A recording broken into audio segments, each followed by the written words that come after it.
Hi everyone. Thank you for joining Jordan and myself today. We're going to be discussing the spring eclipses that are taking place. Well, the first one just starts in a few days' time. And yeah, so Jordyn Smith, who asked me to join her in this conversation. I'm Rav Chahal. We're both evolutionary astrologers. We work with the paradigm of astrology that Jeffrey Wolf Green created. And yeah, we're going to dive into the lunar eclipse that's taken place on Monday, the 25th. And then we're going to move on to the solar eclipse taking place on April the 8th. Jordyn, before we move on, I just want to tell the audience, whoever's watching, we did not coordinate our outfits today at all. Like No. literally, I logged on and we're both shining like the sun. We're beaming like the sun. We were both feeling mustard today. We really are, we haven't really spoken in the last few weeks. We've just been really busy with life. And I came back from work and was like, I want to feel brighter. Put on this jumper. And then I logged on and was like, oh my God, Jordyn, we are in sync. Yeah. So on And that, well, my let's true Saggy, buoyant energy, child energy. I have a dinosaur on mine. mine is I have a fifth house moon. So mine's just being the sunlight, right? Right. I love it. Right. So, yeah, let's dive right into these eclipse energies, Jordyn, because they're strong. They're Mhm. strong, they're powerful, and it's the first eclipse of 2024. And yeah, so do you know what, Jordyn? You always are great with just starting us off with the archetypes. So, yeah, let's get started. Yeah, thank you. Um I want to say you know this, but for people who are watching, I did this for Greenwich time, so we can follow Yeah. the houses, and this is applicable to the collective. So we don't just have to use the signs, we're going to use the signs and the houses that these planets are in. Yeah. Um, so whenever we're looking at a lunar eclipse, lunar eclipse happens whenever the moon or the full moon is close to the nodal axis. And so a lunar eclipse is a full moon, whereas a solar eclipse is a new moon. And I just wanted, for anyone who's just getting Mm. into astrology, I think it's a good thing to know. So here we have this lunar eclipse happening in the sign of Libra. And this lunar eclipse is also in the sixth house of this chart. But in true EA fashion, I want to, lay a foundation with where Pluto's at in this chart. So Yeah. Pluto is in Aquarius and it's in the 10th house. And so we have been, um, over time this year, Pluto entered Aquarius. It's going to go back into Capricorn for a little bit before it's like its last hoorah is kind of how I feel. Even though it's Capricorn, it's not really hoorah, but it'll be the last time that it does that. Um, so we have this energy that's, been building for quite some time.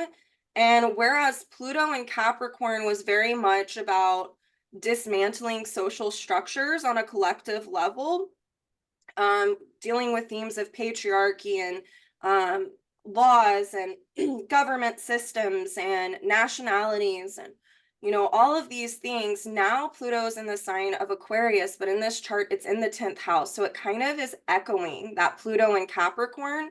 So this eclipse to me on a collective level really shows what part of the 10th house Capricorn dynamics we're supposed to be objectifying and liberating from. And Pluto is, it's square to this moon, not square, trining this moon. It's kind of a wide trine, but this really speaks to me of us understanding where imbalances have been created stemming from Capricornian conditioning and what needs to be liberated in order for us to have new ways of intellectualizing or thinking to come into play to start a brand new evolutionary cycle. And Yeah. so this moon is also ruled by Venus and Pisces, which is hanging out very close to Saturn. And so we can see where Saturn in Pisces has been about the dissolving of man-made constructs, dealing with this kind of Capricornian function, and then highlighting the imbalances that have been made clear to us throughout this whole transit with the Mm. South Node and Libra, North Node and Aries. And Yeah. with Venus, the ruler of this moon, this eclipse, in the sign of Pisces, it's really speaking to what do we need to dissolve on a collective level that's revolving around our values that stem from, conditioning in a patriarchal world that has created habitual imbalances within our relationship, whether it be to the earth or other countries or other people. We can go from a broad view to a more pointed view. Um, Yeah. so those are just my initial thoughts. Mhm. Rob, I want you to kind of jump in there and tell me what you see. No, yeah, yeah, I like how you've mentioned the whole collective, because of course, it's all about a collective evolution as much as it is an individual evolution. And the whole axis of Libra Aries, it's the relationships between me and the other, and here it's all about the projections that are taking place.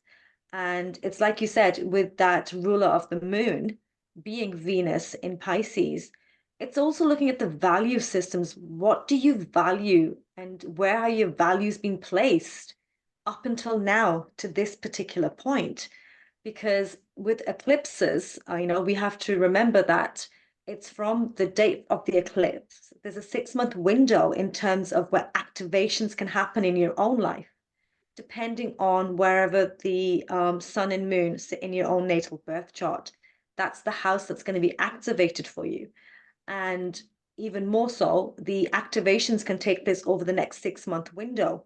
You may not experience something on the day of the eclipse, but there will have been some sort of build up in terms of where the moon in Libra sits in your natal birth chart to where the sun in Aries sits in your natal birth chart. And it's interesting where that sun in Aries, the ruler is Mars in Pisces. Mars isn't comfortable in Pisces, because Mars is the action oriented, get me out, action without forethought, it's instinctive. And in Pisces, that water element it's kind of submerging it. It's like being underwater and you're trying to come out of the water and just, swim, let's say. But that energy very much is a little bit more of a submerging, and it can be, and you have to be careful with the Mars energy, because as much as it is action, it can also be aggression and anger. And right now, you may be feeling those emotions within because something's coming to the forefront. A lunar eclipse, especially a full moon lunar eclipse, very much about the emotions reaching a certain saturation point. Things have been bubbling under the surface and things are going to come up. And it's stuff we have to deal with for our evolution, individually and collectively.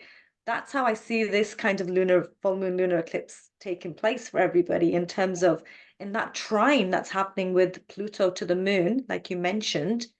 And it's very much about the soul wanting to kind of take center stage now. The ego's like, okay, you've had your egocentric identity, you've had your ego desires, but now it's like, are you doing the soul work? Are we on the soul path? As we evolve forwards. And Pluto's in a new phase relationship with Mars. So Mhm. it's like, the subconscious desires and the conscious desires kind of interfacing. Yeah.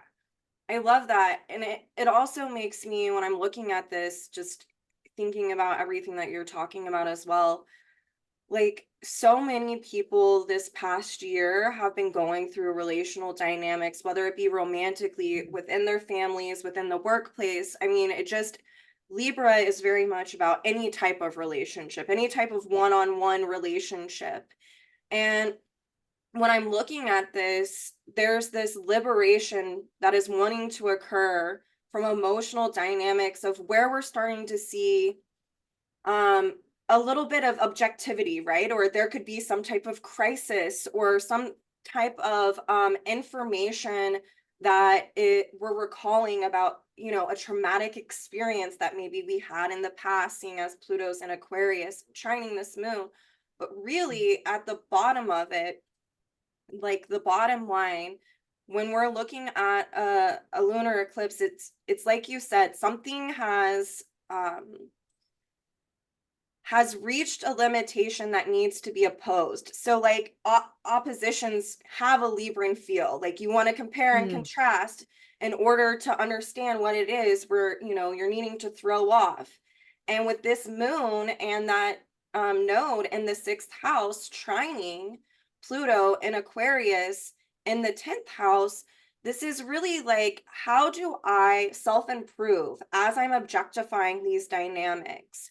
What am I needing to liberate from? Where have there been emotional habituations in my life that I'm seeing are really, you know, where imbalances have been created, stemming from conditioning, how I learned how to be in relationships with others, how I learned to talk to myself, right? How I learned to talk to other people. Um, and so there's this self-improvement aspect that's going on that can really be highlighted in order for us to throw off whatever it is that we're needing to, wherever that imbalance has been created. And I think that it also is further demonstrated with that moon being ruled by that Venus and Pisces. That's in the 11th house. There's some type of objective awareness that can really help us understand where it's like connecting dots, right? Like these intellectual dots, like, oh, well, this is why. And so this is that Venus and Pisces is really about this culmination of this process of how we've done these things, how we're understanding that there can be an effect. And now, through objectifying and liberating, we're going to get to dissolve these dynamics on what our values are, what our needs are, how we were taught about them, what really feels in alignment with myself. And then on a collective level, it's really wanting to dissolve more distorted values and needs on a societal level in order to culminate that so a birthing process can happen. I found it fascinating. Original Lilith in this chart is at 10 degrees Sag in the 8th house, and it's squaring Saturn.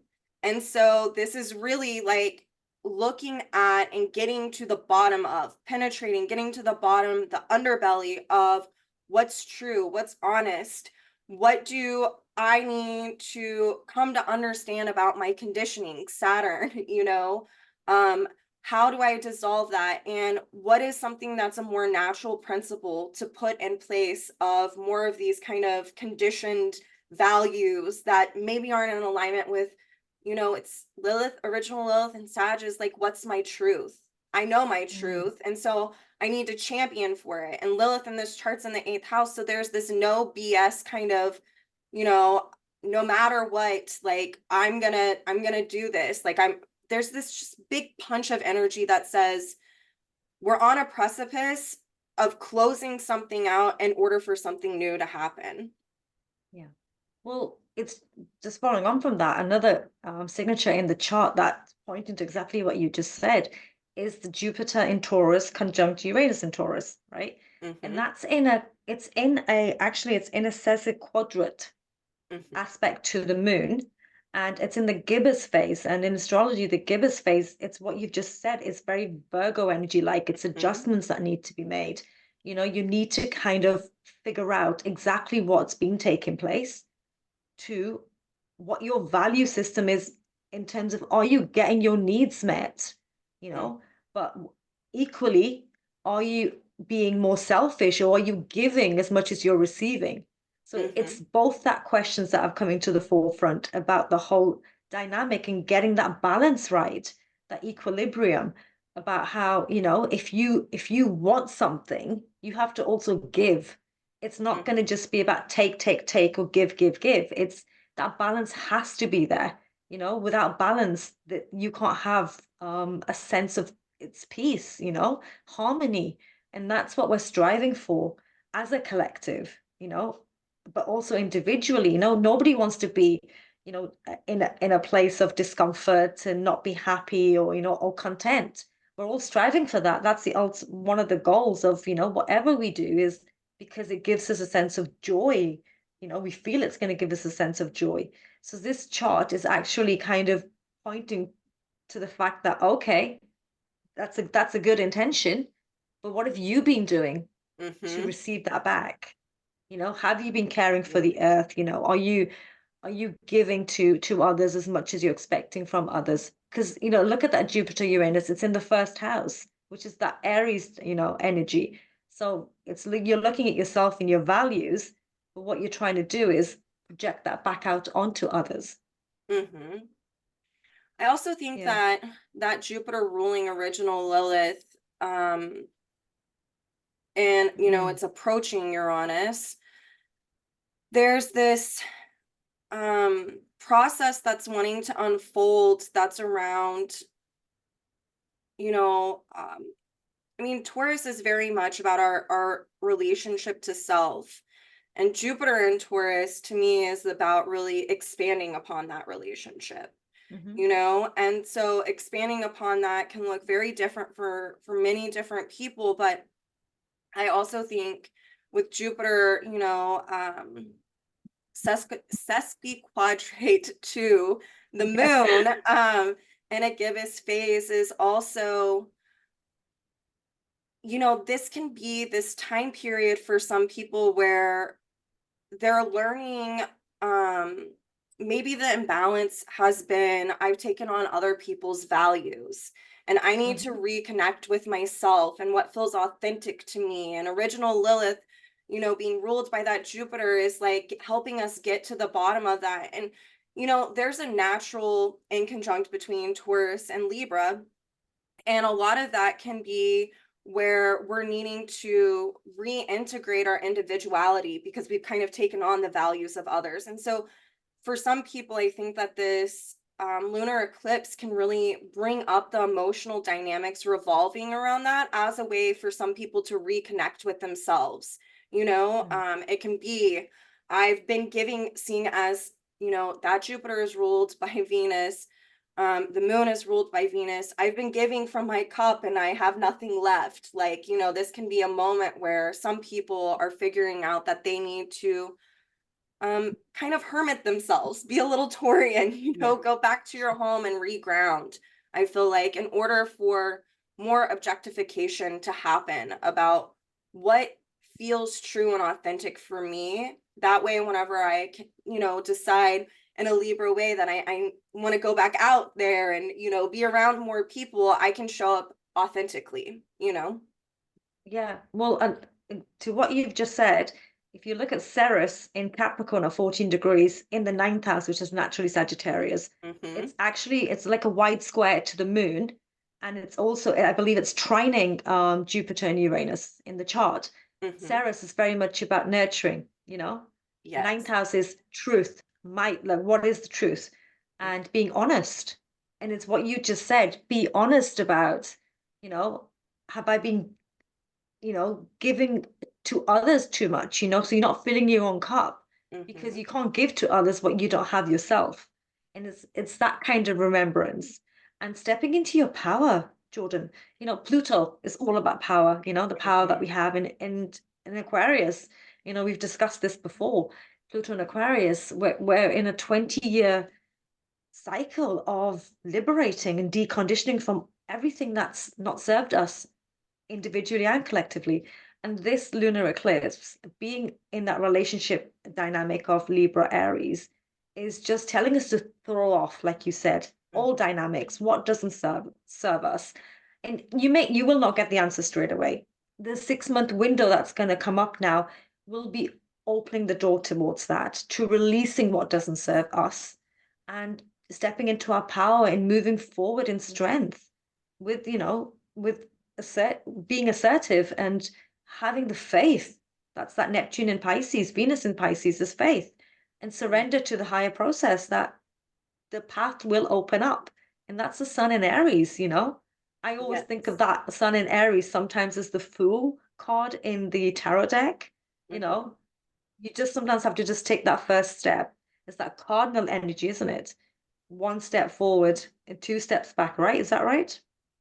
It's two Was it steps 2 steps forward, forward? one What? steps back, That's one it. step back. Always get that muddled up. Yeah, 2 steps forward, 1 step back. And that still is progress, progress Yes. that you're making on your soul journey, on your soul path. So yeah, it's Monday's gonna be Monday's gonna be interesting. Lunar eclipses always are very Yeah. emotionally driven. So just yeah. The other thought I had as you were speaking about series is, that's about recovering your nature. Like it's about being able to recover your nature in a way um that we're supposed to be nurturing. She's like the great mother, right? That helps us Mm, nurture this process of recovering this. And I think Ceres and Capricorn in the ninth house can be about recovering the ability to um, be your own role model, Capricorn, by understanding what your truths are, the ninth house, and then being able to ask and answer your own questions. That's kind of this Capricorn dynamic of self-reflection. So there's this, dynamic going on where we can really over the next 6 months be learning about how to recover being our own role model, how to recover being our own parent, our own authority, how we recover living authentically and sincerely as opposed to the way we were taught, right? Like yeah, it's Capricorn, so it's going back to our conditioning as well. And then that series is ruled by that Saturn in the 11th house in yeah, Pisces. So there's these yeah. dynamics that are really wanting to culminate. The other thing that I wanted to speak to, since this is a Libra lunar eclipse, is like we touched on, Venus is in Pisces. So again, there's this culmination process, but also the south node of Venus in this chart is at 23 degrees Aquarius in the 10th Uh, house. So it's ruled by that Uranus, which Jupiter is approaching. Uranus is in Taurus. So it's just these repeating signatures of, there are prior dynamics dealing with our relationship to self, our relationship with others that stem from conditioning, 10th house, that we're supposed to objectify, to liberate from. That way we come back into balance and harmony with our sovereignty, essentially. mm. Well, do you know what? Talking about the south node of the planets, it's also interesting for people to note that if the lunar energies even hit any of your south node or north node planets, that's an Mm-hmm. activation point as well. So it's not just your natal birth chart. You can go deeper into, the past and the potential future. You can get Yes. so much insight. So just pay attention to any of the points that may be activated from Mm-hmm. this lunar eclipse over the next 6 months. Gives you more insight. Personally, I'm a Pluto and Libra generation, and this eclipse for my generation is intense. Not gonna say intense. It's gonna reveal some stuff that maybe we haven't wanted to deal with, Mm-hmm. but now's the time. Now's the time to kind of step into your power, step into your truth, and just be honest. And it's that Capricorn energy of Ceres, Mm-hmm. self-responsibility, self-mastery, self-responsibility. And life is, you have to be conscious in the decisions you're making, because life is a choice. Free will exists. Our Mm-hmm. past has been, it's done. Our present is here, and the future is probable. And it's the choices we make now that will dictate our future in terms of where we're going and how we get there. Yeah. I love that. That really also reflects that south node of Venus at 23 degrees in Aquarius is sextile to Mercury in this chart. Mm, So it's like as we are starting to understand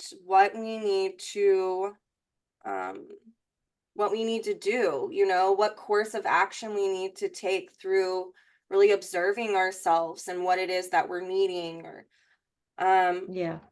it's Mercury in Aries is, ruled by Mars and Pisces in this chart, but it's there can be this ease of integration around how do I want to say this? In Aquarius, when we liberate from something, we don't always know the next steps to take. We just know that Mm, something has to, you know, be jettisoned or removed or whatever. And so we can see these dynamics dealing with a relationship to self and relationship to others, but there can be this energy of like, but what do I do now? And I think with the South Node of Venus sextiling this Mercury and Aries, it's like it can help us to understand how to dissolve these dynamics, how we've learned what was the knowledge that shaped us, you know, and what new knowledge do we need to bring in order to not only start a new cycle within how we inwardly relate to ourselves and how we relate to other people or on societal levels, but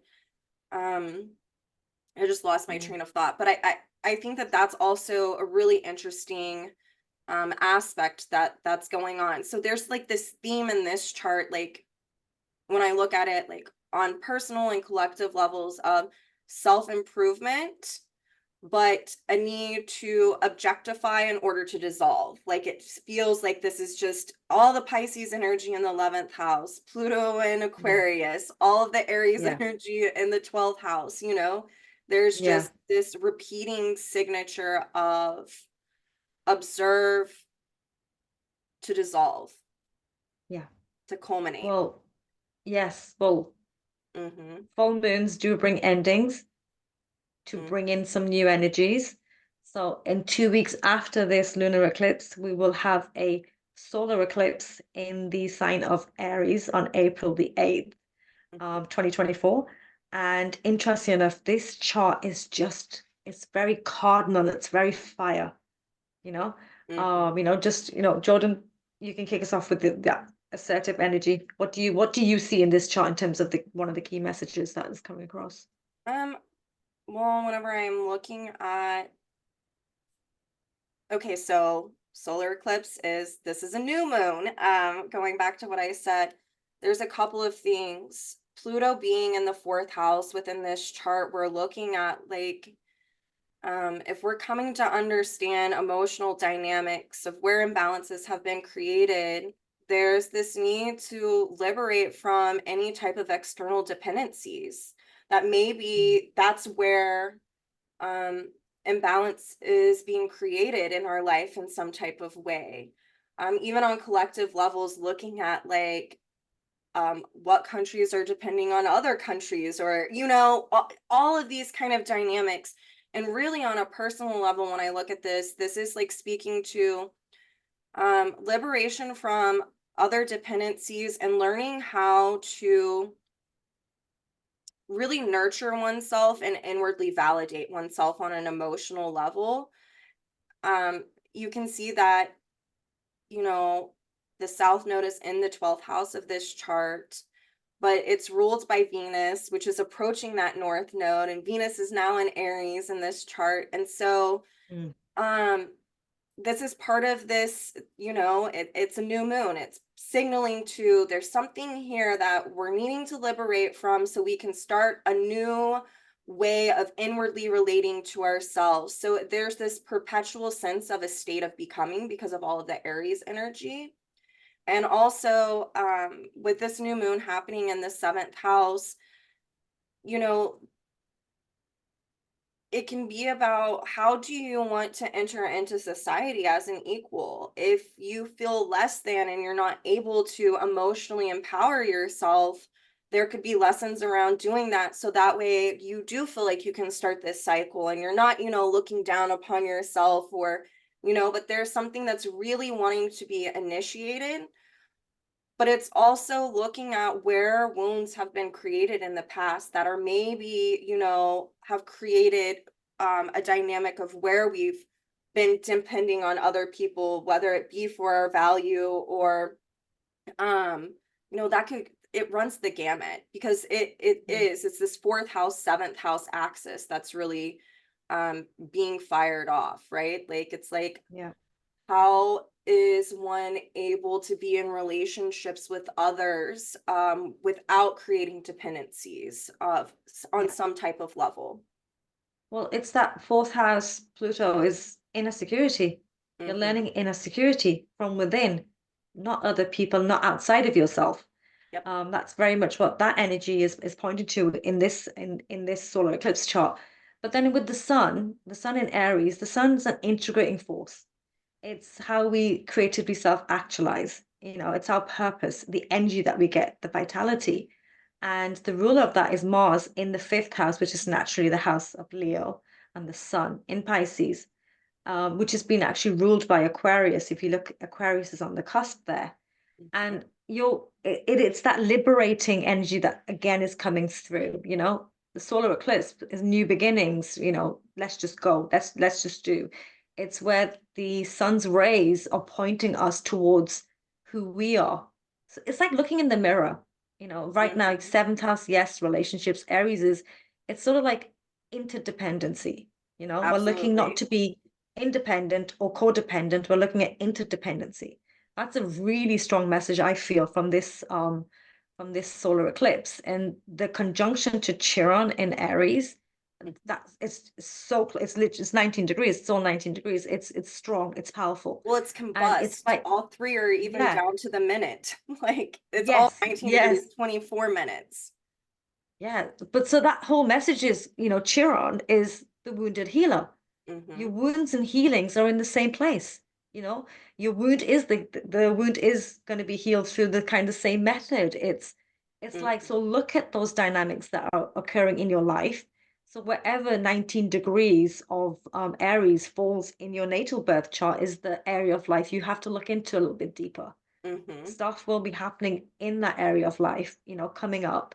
And it's new beginnings are being shown, to step into your kind of power, your desire. It's Mm-hmm. that whole energy of what do I desire?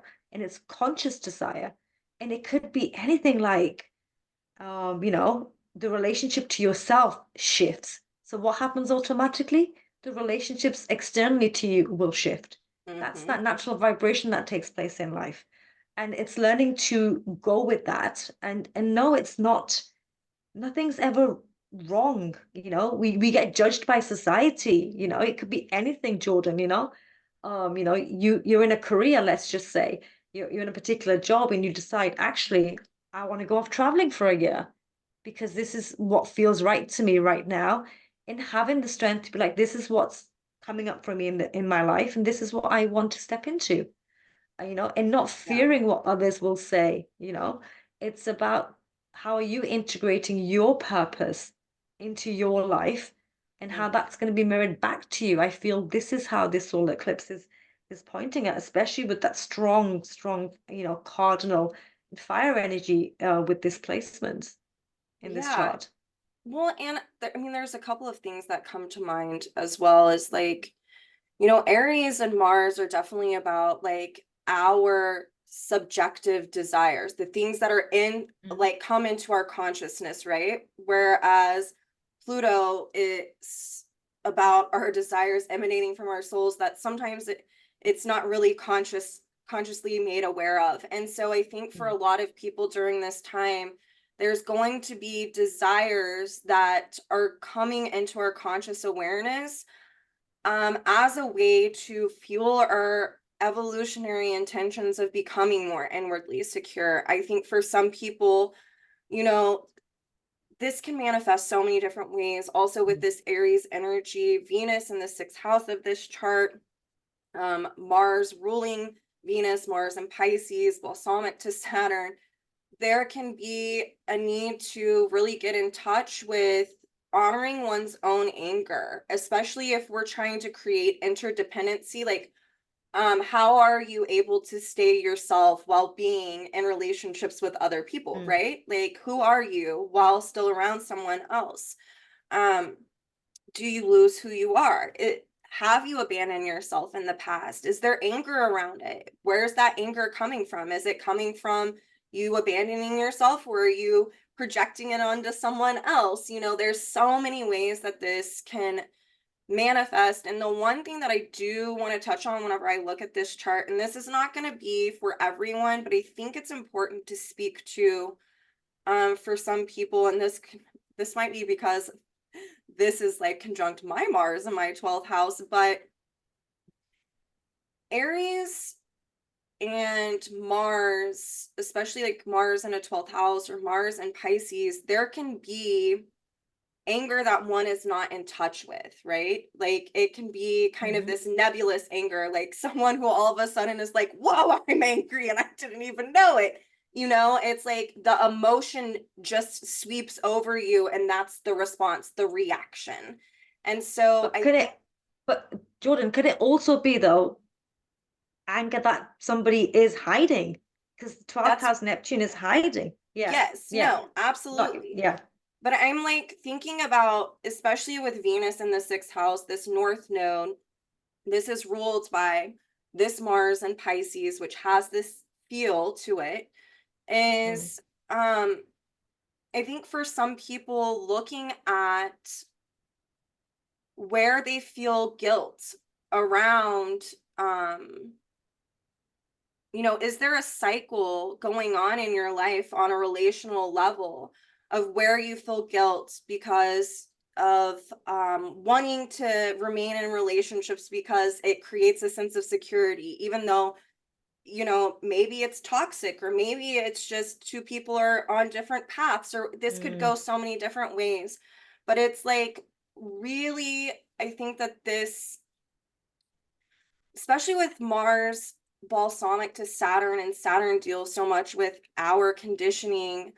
I don't know many people, especially we're dealing with masculine energy here with all this Aries, and mm. Saturn right there. I don't know many people who were ever taught that it was okay to be angry, right? They were taught Yeah. like you need to be, most of us, it's almost this universal experience at this point within the collective that you can't feel that way. You need to be happy all the time. You need to get along. Like, and so it can be really looking at this type of conditioning in order to highlight where something might be hidden around our anger, in Well, order yeah. to start a new cycle of relating to our anger in a brand new way. Well, could it also just be that that balsamic face to Saturn Hmm. is kind of looking at, okay, society's expectations have been XYZ. Hmm. I'm feeling this, Mars in Pisces, Hmm. rather than going into the blame game, right? That Saturn being Hmm. self mastery, self responsibility, and being your own authority, you know, taking that time. I feel this over the when this eclipse happens, taking that time because Mercury will have turned retrograde in Hmm. Aries.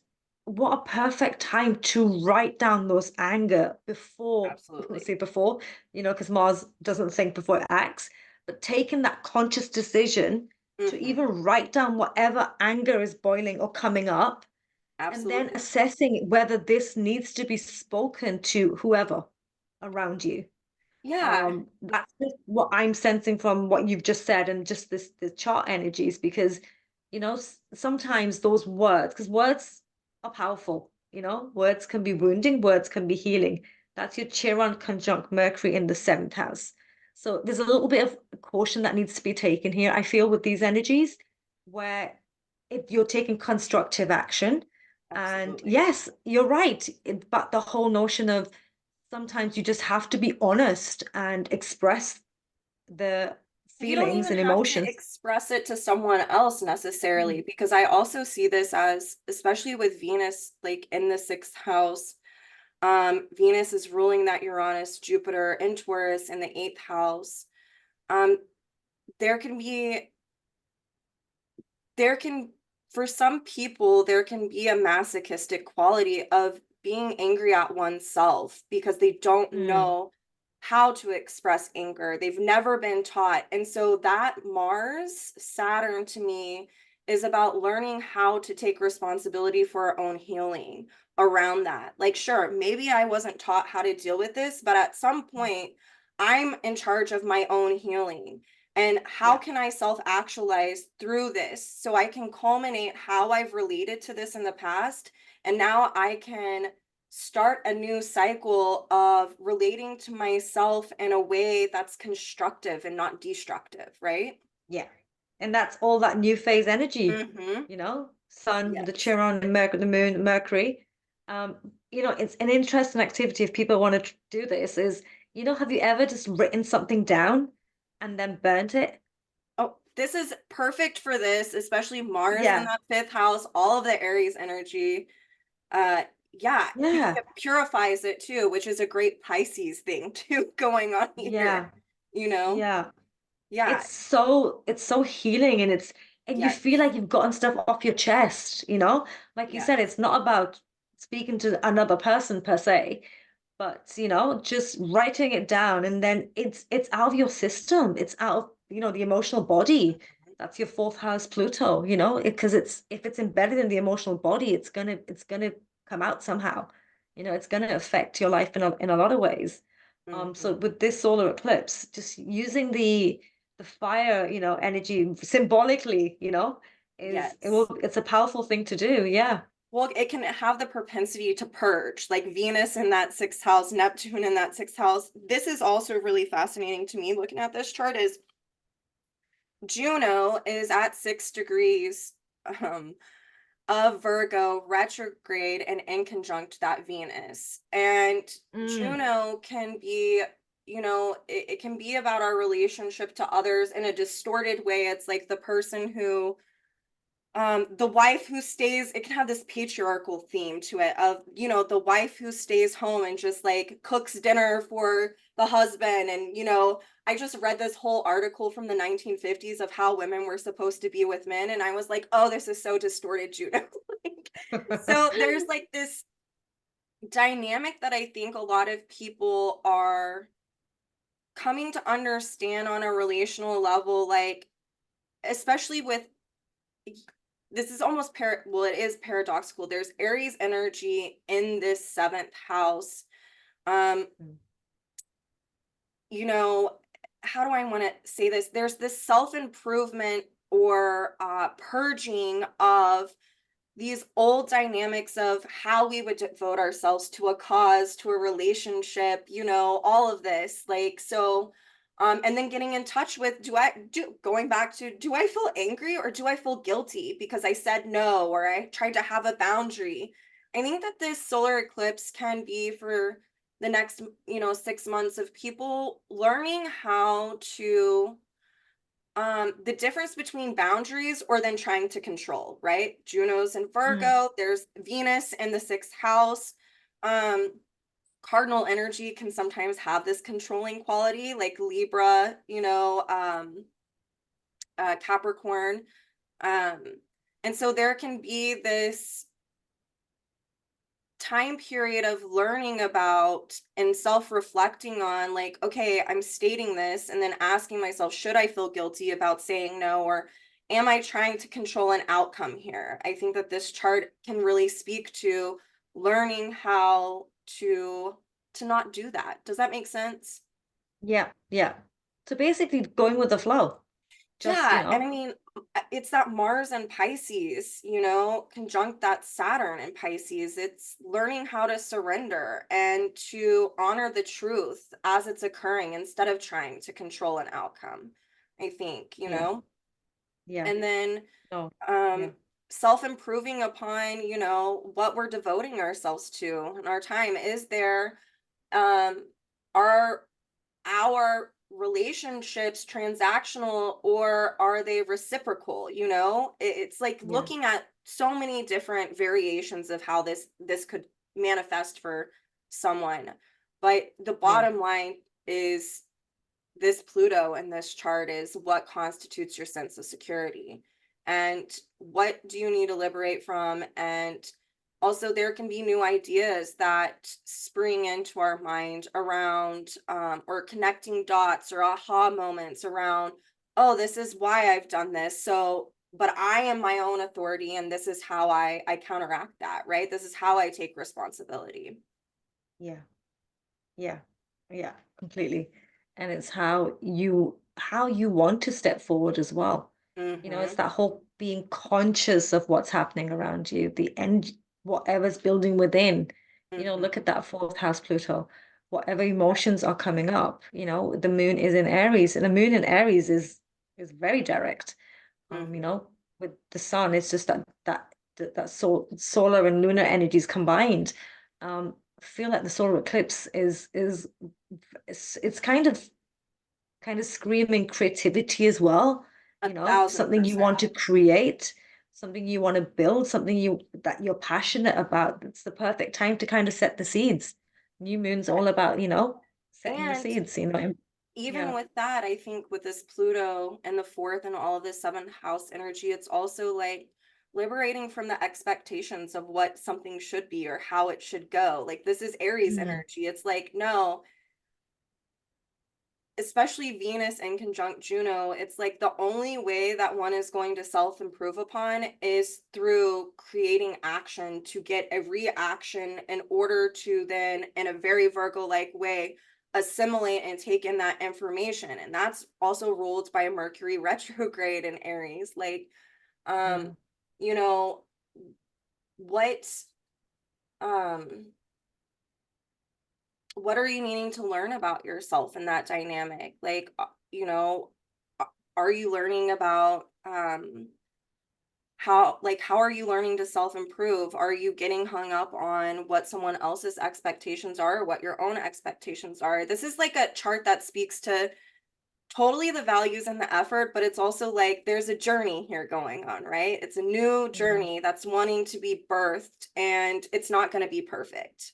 And this is about a process of creating action to get feedback in order to learn about oneself is really what I see in this. Yeah. And life isn't meant to be perfect. you know Exactly. it's meant to be fun. It's meant to be Yes. fun, where you're learning and growing, and no one's perfect, so that's never going to be the case. And just want to touch upon also the seventh house, Jordan, very much the archetype of listening, you know Mm-hmm. listening. And when it comes to listening to others, it'll even be as deep as listening to your own intuition, Mm-hmm. stepping into your own kind of inner world, and just figuring out what wants to come forth. And it will come forth. The eclipse energies will always bring something forward. Eclipse energies are very important. They're very magnetic. Yes. Hence, we know in history eclipses have been deemed so important, especially in the past with royal families and stuff, etc. They Mm-hmm. put a lot of importance onto eclipses because the energy portals they're key. They're actually very, it's like divine guidance, if that's the right Mm-hmm. word I can use, Mm-hmm. where the universe is giving you a little bit of like synchronistic energy portals that we can utilize. And it's about being conscious and utilizing them in a way that serves the collective good, as Mm-hmm. well as our own individual journeys that we're on. That's beautiful. As you were talking, sorry, my brain, I was looking, it Mm. was something you said. Jupiter in this chart is actually in conjunct that south node, the lunar south Yeah. node in Libra. And then that's in conjunct, Saturn and Pisces. But I was thinking about, oh, it was because you were talking about the seventh house and listening Mhm. to others and then listening to yourself.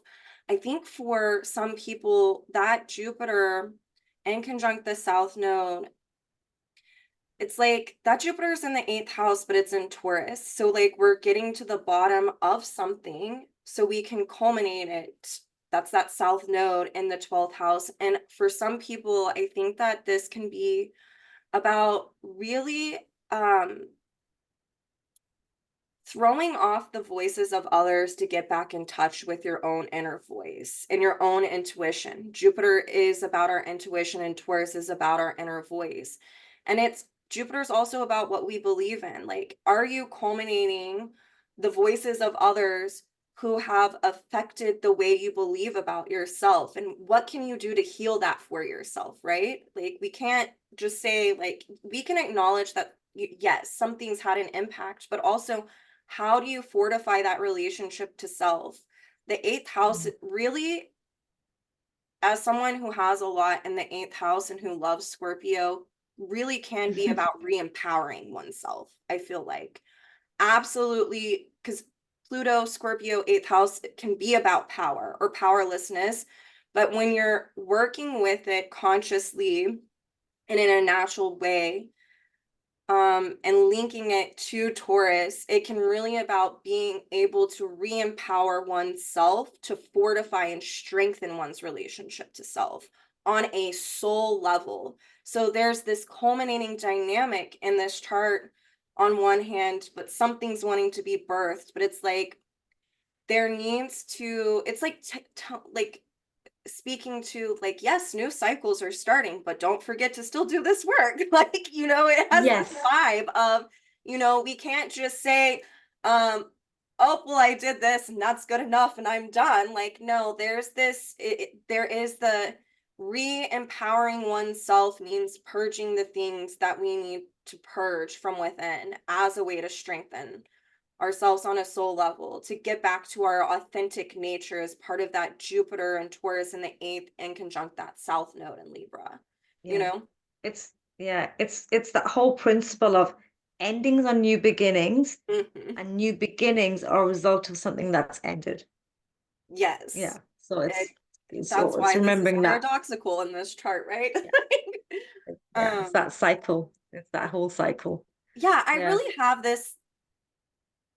I think that there's so much going on in the world right now. I think with this chart, a lot of people are going to have heightened senses around that, seeing as Mars is in Pisces, right? And it's ruling all of this stuff. So, and then Pluto and Aquarius, I'm sorry, our nervous system, we can feel this, right? And then Mm, I think yeah. more people are going to start being in tune to maybe some of the things that are sad within the world and wanting to acknowledge it. And then it can actually fuel their own evolutionary growth by taking responsibility for what they can take responsibility for, their own Yeah. personal growth and evolution, because if enough of us are able to do it, it starts to create ripple effects, you know? Yeah. Yeah. 100%, 100%. But it's just something I've just thought of now, before we close off and stuff, Hmm. that for me, the Saturn in Pisces, you've seen my chart, Jordan, and I'm not going to, sit here and discuss my own chart, but, Yeah. the Saturn in Pisces, I have a strong 12th house. And for me, I've been dreaming a lot. Yeah. Like, Oh, yes. do you know what I mean? I feel like that even that Hmm. Mars is bringing in the Saturn, like in Pisces, conjunct that in a balsamic phase. It's like a lot of stuff's also being purged through my dream world. And that Yes. might be happening for a lot of people as well. Stuff that no longer needs to be in the consciousness, 'cause Hmm. it can be purged through dreams, information can come through dreams. So people just Ideas. also, yeah, paying attention to your dream world is so important. It's just as important. So I'm that's wondering if something I feel, people during this time should start doing a dream journal if they haven't been. I think that yeah, that I would was be just really about to say okay. that. I'm like, that would be so No, no, beautiful. no. But it's exactly what I said previously, that whole writing the letter and burning it for the Mhm. lunar eclipse. Here, it's like what's the messages coming through from the dream world. And even writing them down is important because we can forget dreams, after a few hours or Mhm. a few days.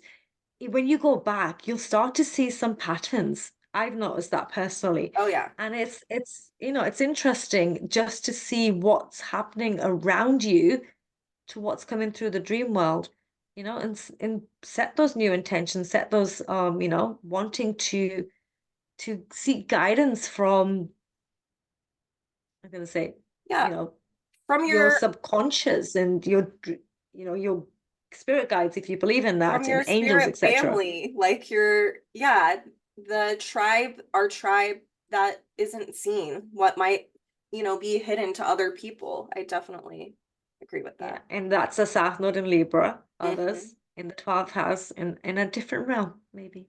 Yeah. I love it.